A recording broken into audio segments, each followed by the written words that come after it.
So we've seen a bunch of those crazy AI face tracking cameras by this point. It's probably not that exciting to you anymore. The two main ones you've probably heard of are the Insta360 Link and the OBSBOT Tiny2. Well, OBSBOT just released the Tiny2 Lite, and this comes at nearly half the cost of the original Tiny2. So you would think that this is just some stripped down worse version of the Tiny2 that probably looks half as good with half as many features. And they did cut some corners to make this camera more affordable, but they've cut all of the right corners. Like, check out these two cameras side by side. Do you even know which one is which? One of these is the Tiny2 and the other is the Tiny2 Lite. And sure, you might be able to tell that one is better than the other, but is it twice as good as the other? Even the packaging is almost identical. Both cameras look almost the same. They both come with the camera and a USB cable. The Tiny2 has a carrying case, so you don't get that with the Tiny2 Lite. Does anyone care? Where are you taking this? All you do is you stay at home anyway. The camera looks kind of like a DJI Osmo. It's got a 2-axis gimbal, so it can swivel left and right, up and down. And it has all the same face tracking capabilities of the original Tiny2. So you can use the software to make it snap to your face, and you can walk around the room and the camera will follow you as you walk around. Or you can have it snap to predefined positions that you have set up in the software. And it works really, really well. It's no different than the original Tiny2. It's just as fast, it's just as accurate, but the camera's like just nearly half the cost. And just like the original Tiny2, this still shoots at 4K 30. Now, just because it's 4K, that doesn't mean it's good. We've seen 4K webcams before that look worse than some 1080p webcams, so don't pay too much to the 4K. What's more important is how the camera looks like to you guys. I won't talk too much about how the camera looks or what the quality is like. You have eyes. Use them. The moment I start telling you what I personally think of the quality or what kind of sensors in the camera, it's instantly gonna warp what you perceive the camera to look like. So just look at the camera and then make your own judgment based on what you personally feel. Also, this video is sponsored and OBSBOT gave me the camera for free. So even if I said this camera is good, it's not like you guys will believe me anyway. So for all of the A-roll of this video, I'll be using the Tiny2 Lite unless stated otherwise. I'm using it right now in case you guys didn't realize. And that way you can make your own judgment on whether you think this looks good or not, so I don't have to tell you. Now, the Tiny2 Lite uses the same software as all the other OBSBOT cameras. So up here you have the controls for turning on and off the tracking. So we can turn on the tracking here and it should instantly start following my face. Now, if you turn on motion, it snaps more accurate. So if you're actually gonna be walking around, you'll want to be using the motion. But you can see as I just walk around, like, it's really accurate and really fast. Like, even if I move quickly, it tracks me really well. It also has a setting for upper body. So if you turn on upper body, it's gonna snap to your upper body. So when I walk back, you can see it zooms in. And then you can do a close-up as well. So if I turn on close-up, now it's gonna zoom in on my face. And if I walk back, it will zoom into my face. Even when I walk all the way back here. Oh, now it looks at my crotch. AI is too good. There's also a group setting. I'm not too sure what this does. I'm pretty sure this is for if you have like multiple people in the shot, it tries to put both people into the shot. I ain't got any friends, so like we can't really test this one. Now down here, let's just turn off the tracking here. Down here, you can just move the gimbal around. So it's got like this control here, kind of like a virtual joystick, and you can just move it around. You can point it at the ceiling. You can even zoom in. That has been up there for like a year. I still haven't taken it down. And you can, of course, make presets. So I have some preset buttons here. So I have one set up here. What if I press that? It will snap back to my face, but we can move it somewhere else, like to this Chemist Warehouse bag in the background. You can zoom in on that. And then we could just like add a new preset. And then now we can snap between those two positions just by clicking between the presets. You only have 3 presets. But that's the same as the original Tiny 2 as well. Up here you have your image settings, so this is where you change what the camera actually looks like. It does have HDR. Honestly, I've never liked how HDR looks on any webcam, so I have just left this off. The autofocus on this camera is insane. This is like Sony cameras levels of good. So if I just like put my watch up and I just put it up to the camera, you see how fast it zooms in? It's insanely fast. You see my logo in my watch? How sick is that? I've never recommended using autofocus on basically any webcam because oftentimes with webcams, you'll get like this weird focus hunting, which looks really bad.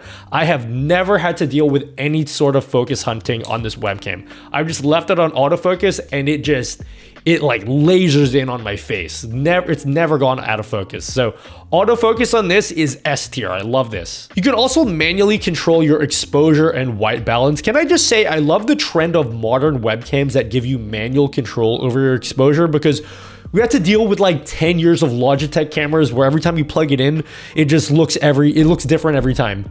For no reason, even though you change no settings. This camera saves your settings onto the onboard memory, and then you can take your camera to another PC and it'll have the exact same settings.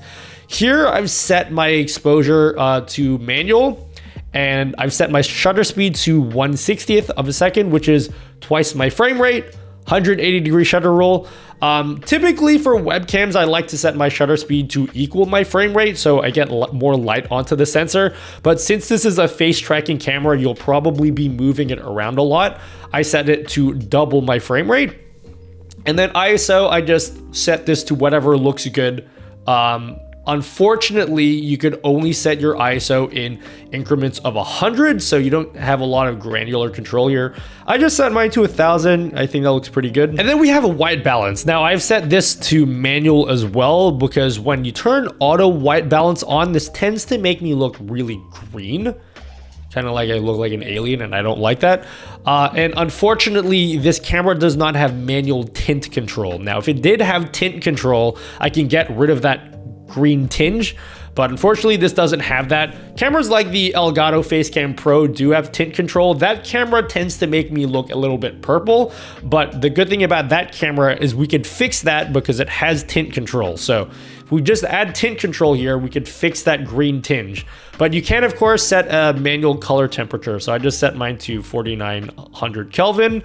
Colors don't look perfect. Like my skin tone doesn't look brown. Okay, I'm brown, okay? It doesn't really come across on camera, but colors are okay. I wouldn't say they're the best though. And then of course at the bottom you have contrast, saturation, sharpness, and hue. I've just left this all at defaults, but if you think the camera looks a little bit too contrasty, you can turn that down if you want.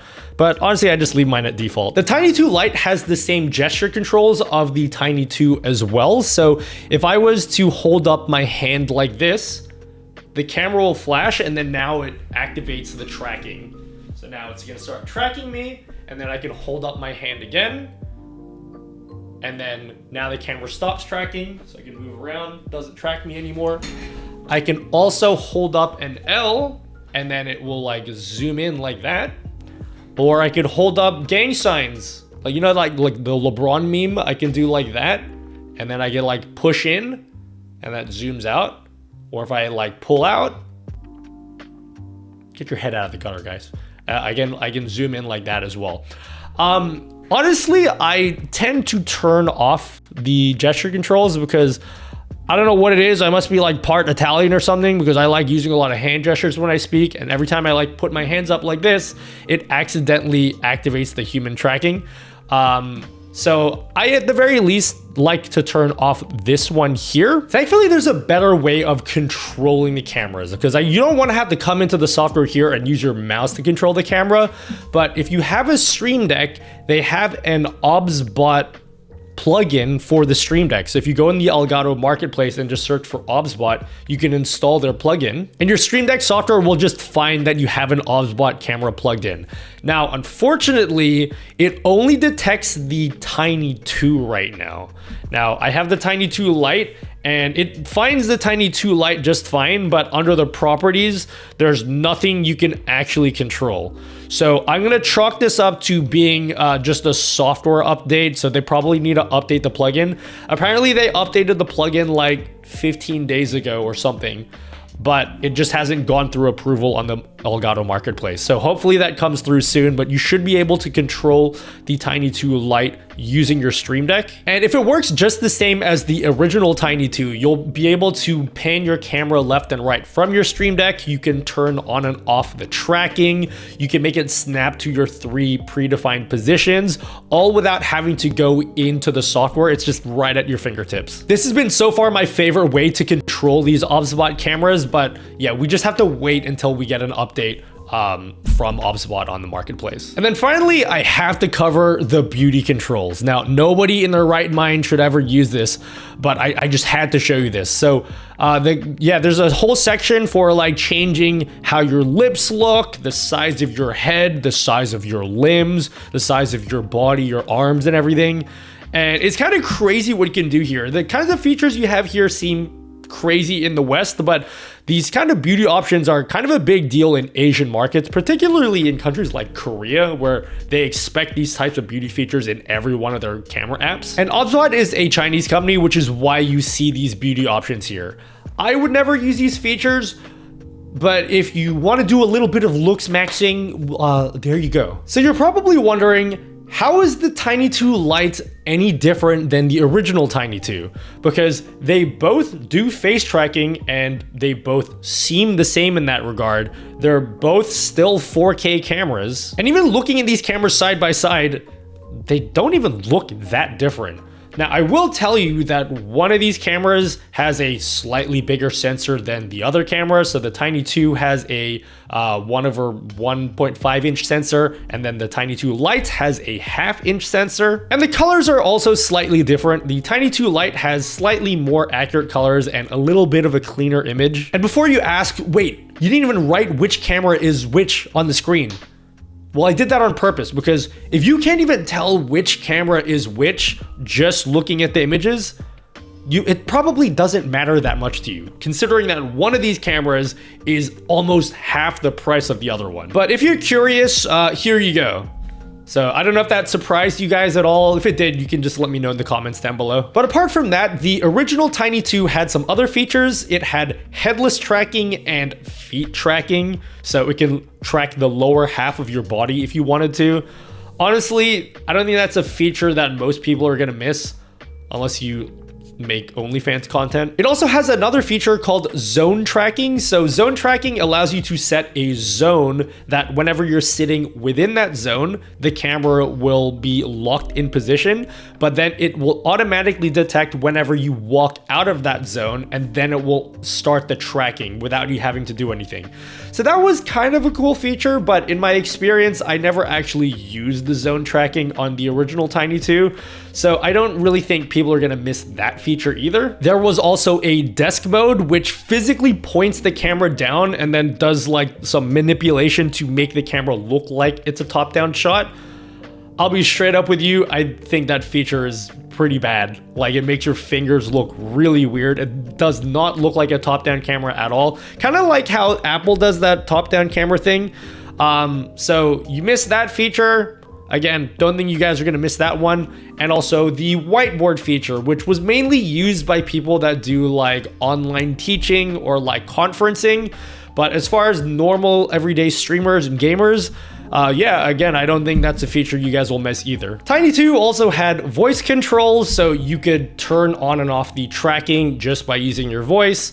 Again, if you really wanted that feature, you could accomplish the same thing using something like Voice Attack or StreamerBot. Honestly, just looking at the list of features that are missing, these are all features that if you're a gamer or a streamer, you probably wouldn't even notice that they're not there. I think OBSBOT has done an incredible job of selecting all of the features that gamers and streamers actually care about and leaving them alone entirely, and they only stripped away features that you guys don't even care about. And the result is you guys get an AI face tracking camera that is almost exactly the same, just so much cheaper, so much more affordable and accessible now.